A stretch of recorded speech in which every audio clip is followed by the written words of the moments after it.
Et alors, Monsieur Launay, qui voulait intervenir pour son groupe.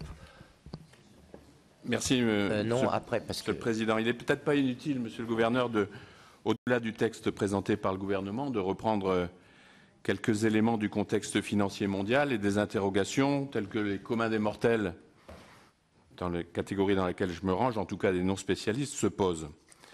Je voulais aborder la question du risque systémique. Le G20, je pense que c'est en 2011, a à peu près donné une définition de ce risque systémique, c'est-à-dire le risque que les banques tellement grosses qu'elles deviennent dangereuses pour le monde entier entraînent des faillites en cascade. Sur cette trentaine de banques classées avec ce risque, nous en avons 5 dans notre pays, dont les actifs totaux représentent plus de 300% de notre PIB. En Allemagne, puisqu'on fait souvent des comparaisons avec l'Allemagne, il n'y en a qu'une seule, la banque, la Deutsche Bank.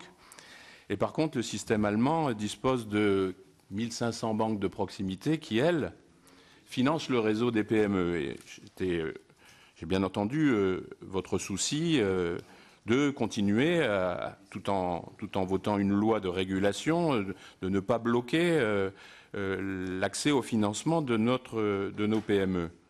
Mais en Allemagne, précisément, puisqu'on aime souvent faire la comparaison avec eux, les ingénieurs des banques sont dans l'industrie, pas dans les salles de marché.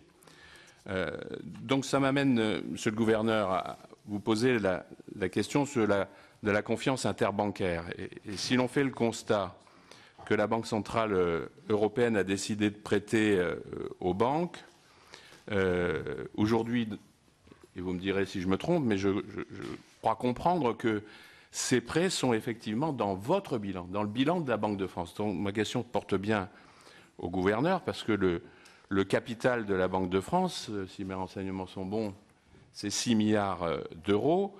Mais l'enjeu aujourd'hui porte sur 180 milliards d'euros dont notre pays a été consommateur en termes de flot de liquidités. Donc ma question est la suivante. Est-ce que vous pouvez nous indiquer, parmi les... Il n'en reste plus que 4, puisque Dexia, la messe est dite, parmi ces 4 grosses banques systémiques, combien ont-elles emprunté? Combien doivent-elles encore à la Banque de France s'ils n'ont pas tout remboursé? Je me doute que l'argument dans la réponse que vous allez me donner du secret bancaire va être avancé, mais en même temps, comme vous avez vous-même utilisé l'expression des activités gérées en extinction, je voulais vous demander quelle est votre définition de la solidité du système bancaire.